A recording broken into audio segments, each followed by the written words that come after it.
Coloca para mim o helicóptero, imagem exclusiva. O helicóptero da Record conseguiu autorização, levantou o voo e mostra que voltou a chover na capital e também na grande Porto Alegre.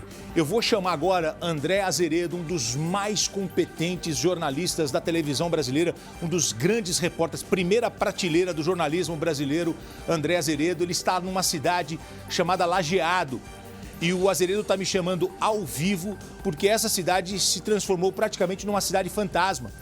Com o aumento do rio Taquari, a água voltou a subir e aí está preocupando ainda mais as pessoas que queriam voltar, mas não podem. Olha como é que está o céu na grande Porto Alegre e olha como é que está Taquari com o André Azeredo aqui. André, as suas informações ao vivo. Boa tarde para você.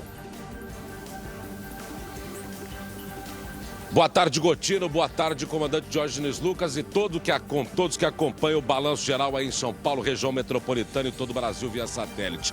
Dá uma olhada nessa cena aqui que eu estou mostrando para vocês. Isso é um dos bairros de Lajeado, na beira do rio Taquari.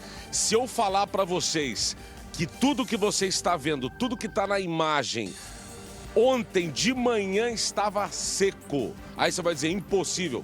Seco, seco, não tinha nada. Era o momento de voltar, era o momento de limpar, de entrar na casa de novo, de todas as pessoas poderem ver quais tinham sido os estragos feitos 2 semanas atrás com a cheia do rio Taquari. Ontem, em meia hora, com a chuvarada que deu aqui no Vale do Taquari, o rio voltou a subir e esse é o cenário.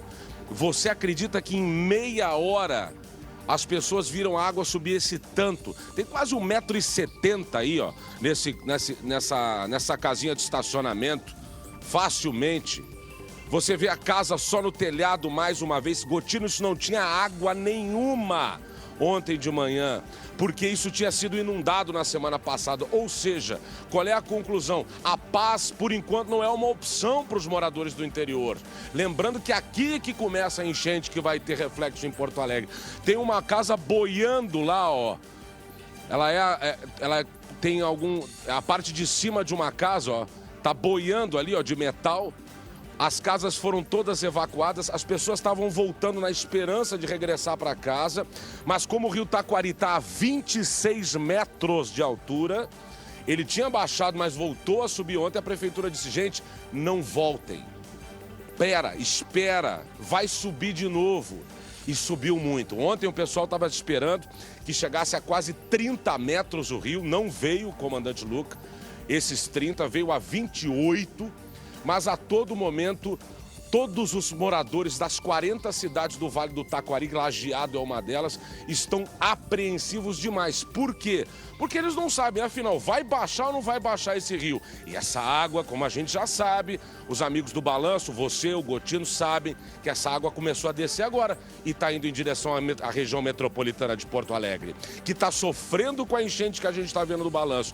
A água não baixou e vai chegar mais água, essa água que está aqui. Ou seja, é um desespero total. Você imagina, ó, tem pessoas aqui nesse prédio que não foram totalmente evacuados. A gente vê os moradores lá em cima acenando para a gente, ó, Gotino, ao vivo aqui no Balanço Geral.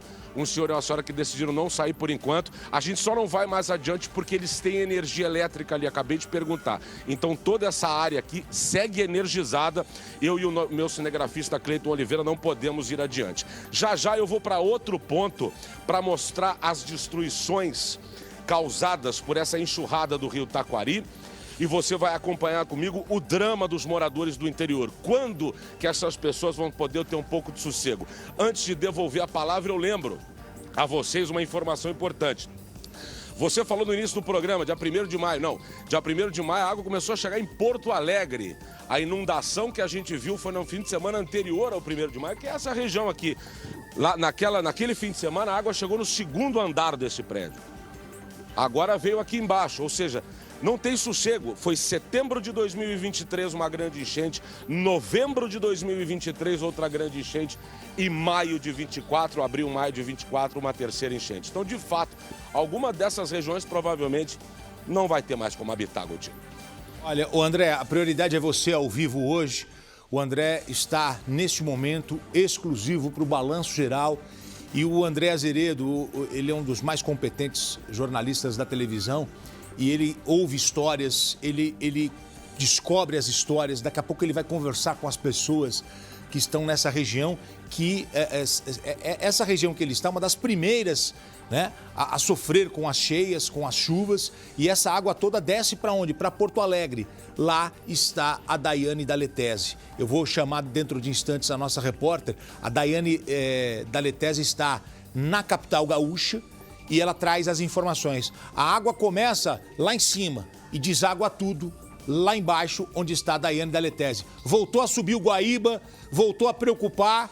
O pessoal queria passar para a fase 2, rescaldo, limpeza, para depois ir para a fase 3, reconstrução, Daiane. Mas não dá, ainda não dá para fazer nada porque a água não baixa de jeito nenhum. É isso mesmo? Boa tarde para você, as suas informações. É isso mesmo. Boa tarde, né, para você, para todo mundo que está nos assistindo. Bem complicada a situação. A água nem sequer baixou o suficiente para que as pessoas pudessem voltar para casa. E agora, o nível do Rio Guaíba aqui em Porto Alegre, né, desses rios que vem vindo lá de cima, de Lajeado, dessa região do Vale do Taquari da Serra, já está chegando, então, aqui também na região de Porto Alegre, região metropolitana. Para te ter uma ideia, a gente está agora na Avenida Assis Brasil. É uma das principais avenidas que a gente tem em Porto Alegre. A gente está na zona norte da cidade. E agora, nesse momento, é essa visão que a gente tem. Água, parece que a gente está dentro de um rio. Para ter uma ideia, a gente está cerca de... Esse é o ponto mais seco que a gente pode acessar dessa avenida, que tem muitas indústrias, casas, tá? É o ponto mais seco. Isso a gente só consegue acessar outra cidade 2,7 quilômetros, 3 quilômetros daqui adiante. Tá? Então, tudo isso aqui está alagado. A gente está no bairro Sarandi. Aqui vivem mais de 90 mil pessoas. Elas tiveram que deixar suas casas. O bairro inteiro foi evacuado. Aqui a questão não foi exatamente o Guaíba que invadiu, mas o dique. Aqui em Porto Alegre há muitos diques, né, para contenção da água. E esse dique que funcionou por muitos anos, dessa vez devido a um número excessivo de chuva, realmente de água que veio, né, de outros rios, esse dique cedeu parcialmente e aí a água invadiu aqui o bairro Sarandi.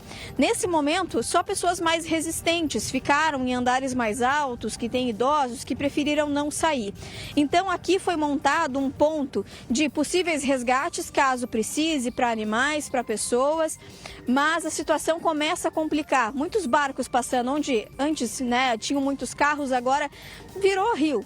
Né, toda aqui tem quadras e mais quadras, né, para frente, e eu perguntei aqui pro pessoal, nesse momento aqui, nesse ponto que a gente tá, a água tá ali pela cintura, tá?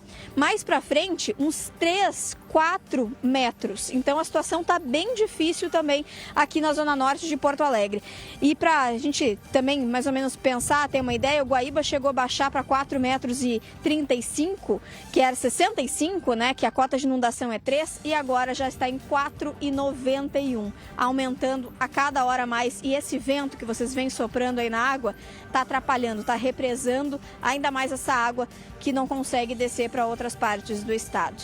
Volto com vocês aí no estúdio. Obrigado, Daiane, trazendo as informações ao vivo. O jornalismo da Record está no Rio Grande do Sul, trazendo as informações, trazendo tudo o que acontece. A gente apoia, né, essa rede de doação, essa corrente do bem, essa rede de apoio onde as pessoas estão ajudando, colaborando com roupa, com alimento, com Pix, e todo mundo se unindo no Brasil. Bonito demais. Ontem, uma família saiu da Bahia, 4 dias no carro, chegando lá para ajudar. Outra coisa que eu vi, uma pessoa postou um vídeo dizendo que parou num restaurante na estrada, saindo de São Paulo, indo para o Rio Grande do Sul. No meio do caminho, pararam para comer. Na hora de pagar a conta, o pessoal falou: você está indo para onde? Você está indo ajudar no Rio Grande do Sul? Então pode deixar que a conta é por nossa conta. Você acredita que tem gente fazendo isso?